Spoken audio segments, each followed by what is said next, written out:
بسم الله الرحمن الرحيم. قال نبينا صلى الله عليه وسلم: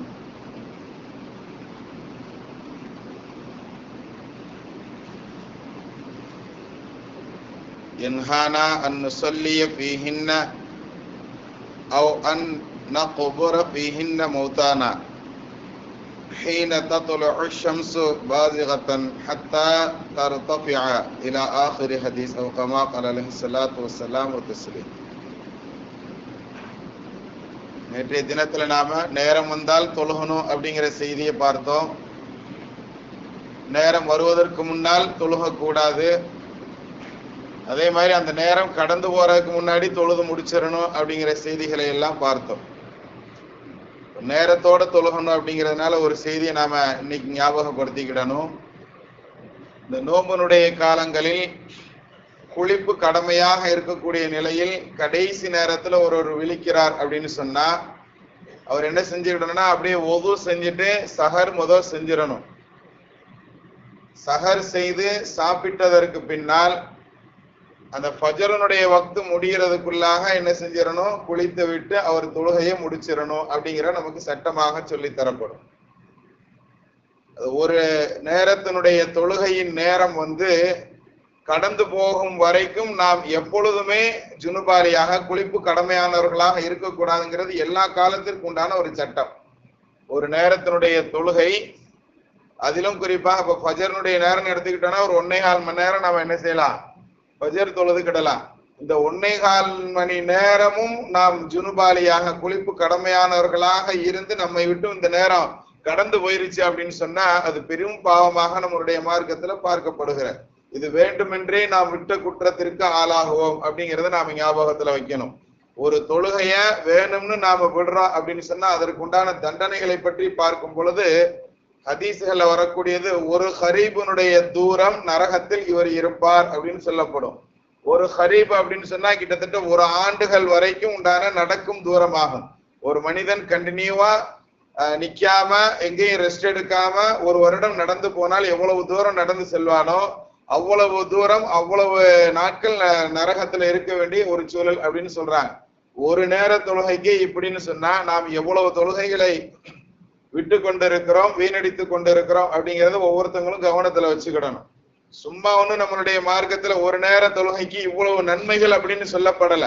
எத்தனை மடங்கு நாம ஏற்கனவே சொல்லி இருக்கிறோம். ஹதீஸ்கள்ல குர்ஆன் ஆயத்துல எல்லாம் பெரும்பகுதி அரபிகள்கிட்ட 70 மடங்கு நன்மை கிடைக்கும். 70ங்கிற வார்த்தை அது 700 இந்த மாதிரி எங்கெங்கெல்லாம் பயன்படுத்தப்படுதோ அது அதிகத்தை குறிப்பதுன்னு நான் ஏற்கனவே சொல்லி இருக்கிறேன். எப்படி ஒரு நேர பருளுக்கு அதிகமான நன்மைகள் கிடைக்கும் என்பதாக சொல்லப்பட்டு இருக்கிறதோ அது மாதிரிதான் ஒரு நேர தொழுகையை விட்டாலும் அதிகமான தண்டனையும் கிடைக்கும் அப்படிங்கிறதை ஞாபகத்துல வச்சுக்கிடணும். அதுலயும் குறிப்பாக நாம் தெரிந்திருந்து அறிந்திருக்கக்கூடிய நிலையில் நம்மை விட்டும் ஒரு தொழுகையினுடைய நேரம் முழுவதுமாக கடக்கிறது, அதிலும் நாம் அசுத்தவான்களாக இருக்கும் நிலையில கடக்குதுன்னு சொன்னா ரொம்ப பெரிய பாவம் செய்யறோம் அப்படிங்கறத கவனத்துல வச்சுக்கிடலாம். இன்ஷா அல்லாஹ் அல்லாஹ் தஆலா அது போன்ற பாவிகளை நம்மை ஆக்காம நம்ம காப்பாத்தணும். இந்த நோன்புல இருந்து நாம நியத் வச்சுக்கிடலாம். அல்லாஹ் கபூல் செய்யணும். சரி, இப்ப நேரம் வந்ததோட தொழுகணும் அப்படிங்கிற விஷயத்த பாக்குறோமா இல்லையா? இது மாதிரி நபி ஸல்லல்லாஹு அலைஹி வஸல்லம் அவர்கள் சில நேரங்கள்ல தொழுக கூடாது அப்படின்னு நம்மளுக்கு தடை செய்திருக்கிறார்கள். குறிப்பாக 3 நேரங்கள் ஹதீஸ்கள்ல இடம்பெறுகிறது. அந்த ஹதீஸ் அறிவிக்கக்கூடிய உக்பத்து இப்னு ஆமிர் ரலியல்லாஹு தஆலா அன்ஹு சொல்றாங்க, நபி ஸல்லல்லாஹு அலைஹி வஸல்லம் அவர்கள் ஸலாத்து ஸாஅத்தின் கான ரசூலுல்லாஹி ஸல்லல்லாஹு அலைஹி வஸல்லம் யன்ஹானா அன் நுஸல்லிய ஃபீஹின்ன அவ் அன் நக்புர ஃபீஹின்ன மௌதானா. 2 வேளைய அந்த நேரங்கள்ல செய்யக்கூடாதுன்னு எங்களுக்கு சொல்லி இருக்கிறாங்க. 3 நேரங்களில் நாங்கள் தொழுவதையும் எங்களுடைய மௌத்தாக்களை அந்த நேரங்களில் அடக்குவதையும் நபி ஸல்லல்லாஹு அலைஹி வஸல்லம் எங்களுக்கு தடை செய்திருக்கிறார்கள் அப்படிங்கிற செய்தியை சொல்றாங்க. அந்த 3 நேரங்கள் என்ன அப்படின்னு சொன்னா நம்ம இலகுவா மெமரியில வச்சுக்கிறதுக்கு ஷார்ட்டா சொல்லணும்னா, சூரியன் உதிக்கக்கூடிய நேரம், சூரியன் உச்சி வானத்துல இருக்கக்கூடிய நேரம், சூரியன் மறைந்து கொண்டிருக்கக்கூடிய நேரம். ஆக இந்த 3 நேரங்கள்ல நபி ஸல்லல்லாஹு அலைஹி வஸல்லம் தொழுவதையும் தடுத்திருக்கிறாங்க, எங்களில் மௌத்தானவர்களை அடக்கம் செய்வதையும் தடுத்திருக்கிறாங்க அப்படின்னு 2 வேலைகளை செய்யக்கூடாதுன்னு சொல்லி இருக்கிறாங்க. ஏன் தொழுக கூடாதுன்னு அந்த நேரங்கள்ல சொன்னாங்க அப்படிங்கிறதுக்கு காரணம் 2 ஹதீஸ்கள்ல சொல்லப்படுது. ஒண்ணு, அந்த 3 நேரங்களிலும் ஷைத்தானுடைய கொம்புகளுக்கு இடையில அந்த சூரியன் வருவதாக, அப்படின்னு சொல்லி ஒரு காரணம் சொல்லப்படுது. அதனால அந்த நேரங்களில் நீங்க தொழுகாதீங்கன்னு சில ஹதீஸ்கள் நபி ஸல்லல்லாஹு அலைஹி வஸல்லம் தடை செய்திருக்கிறாங்க. அதாவது சூரியன் உதிக்கக்கூடிய நேரத்துல ஷைத்தான் தன்னுடைய கொம்புகளை வைத்து அந்த இடத்துல ஏன்ட்ட இருந்து தான் இந்த சூரியன் வருதுங்கிற மாதிரி ஒரு பிம்பத்தை காட்டுகிறான் அப்படிங்கிறதாக ஒரு காரணமும், இன்னொன்று சூரியனை வணங்கக்கூடிய நபர்கள் குறிப்பாக அந்த 3 நேரங்களில் சூரியனை வழிபடக்கூடிய காரணங்கள் இருக்கிறதுனால அவர்களுக்கு ஒப்பாக நாம ஆயிடக்கூடாதுங்கிறதுனால நபி ஸல்லல்லாஹு அலைஹி வஸல்லம் தடை செய்திருக்கிறாங்க அப்படின்னு 2 விதமான காரணங்கள் நமக்கு சொல்லப்பட்டாலும் ஹதீஸ்கள்ல தொழக்கூடாதுன்னு வந்திருக்கா, நாம தொழுக கூட. இதுல என்ன சின்ன கருத்து வேறுபாடு இருக்கு அப்படின்னு சொன்னா, சூரியன் உதிக்குதல் அப்படிங்கிறது 2-3 நிமிஷம் தான் அப்படின்னு சொல்லி சிலர்களுடைய கருத்து. சிலர்கள் சொல்றாங்க சூரியன் அப்படிங்கிறது ஒரு இடத்துல இருந்து இன்னொரு இடத்துக்கு முழுவதுமாக நகர்றதுக்கு 20 நிமிஷம் பிடிக்கும் அப்படின்னு சொல்றாங்க. சோ அந்த 20 நிமிடங்கள் தொழுகக்கூடாதுன்னு சிலர்களுடைய கருத்து. இதுதான் பெரும்பான்மையான மக்களுடைய கருத்தாக இருக்கிறதுனால இதைத்தான் பெரும்பகுதியான இடங்கள்லையும் அமல்கள்ல நடைமுறையில வச்சுக்கிட்டு இருக்கிறாங்க அப்படிங்கிறத நாம விளங்கிக்கிடணும்.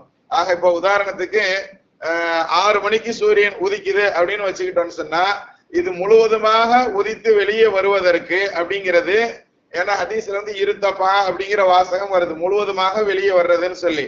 அப்ப மறைந்திருக்கக்கூடிய சூரியன் முழுவதுமாக வெளியே வர்றதுக்கு 20 நிமிஷம் பிடிக்குது. 6:20 வரைக்கும் டைம் எடுக்கும். அப்ப 6 to 6:20 வரைக்கும் தொழுகக்கூடாத நேரம் அப்படின்னு நமக்கு முடிவு எடுக்கிறாங்க. அதே மாதிரிதான் உச்சியில இருக்கும் பொழுதும் மனிதனுடைய நிழல் அல்லது ஒரு பொருளினுடைய நிழல் பூமியில எங்கிட்டுமே விழுகாம கரெக்டா அந்த எந்த பொருளுக்கு நேரம், இப்ப மனுஷன்னா மனுஷனுக்கு நேராகவே கீழே பூமியில படுதுன்னா அதுதான் உச்சி. அதுல இருந்து லேசா சூரியன் சாயிற வரைக்கும் நாம என்ன செய்யக்கூடாது, தொழுகக்கூடாது. சாய்ந்துருச்சு லேசா சாஞ்சிருச்சுன்னு சொன்னாலே நமக்கு லுஹருடைய நேரம் வந்துடும். அதுல இருந்து நாம தொழுது கிடலாங்கிற நமக்கு உண்டான சட்டம். இப்ப அதுக்கும் 20 நிமிஷம் அப்படிங்கிற கணக்கு சொல்றாங்க. அதே மாதிரி சூரியன் மறையக்கூடிய நேரம், இதுலயும் நாம என்ன செய்யணும், சூரியன் மறையிற நேரத்துல மட்டும் சில ஹதீஸ்கள் வந்திருக்கிறதுனால கிட்டத்தட்ட ஒரு 3-5 நிமிஷம் அல்லது 8 நிமிஷம் மட்டும்தான் நமக்கு என்ன செய்வாங்க, டைங்களை குறிச்சு சொல்லி இருப்பாங்க. ஏன்னா கம்மியான அளவு 3 நிமிஷம் சொல்லி இருக்கிறதுனால 8 நிமிடங்களை நாம என்ன செஞ்சுக்கிடலாம், எடுத்துக்கிடலாங்கிறது ஏற்றமான சொல்லுங்கிறதுனால குறைந்தபட்ச அளவாக 8 நிமிஷத்தை மகரிப்ல மட்டும் என்ன செஞ்சிருப்பாங்க, மகரிபுக்கு முன்னாடி சூரியன் மறையக்கூடிய நேரத்தை எடுத்திருப்பாங்க.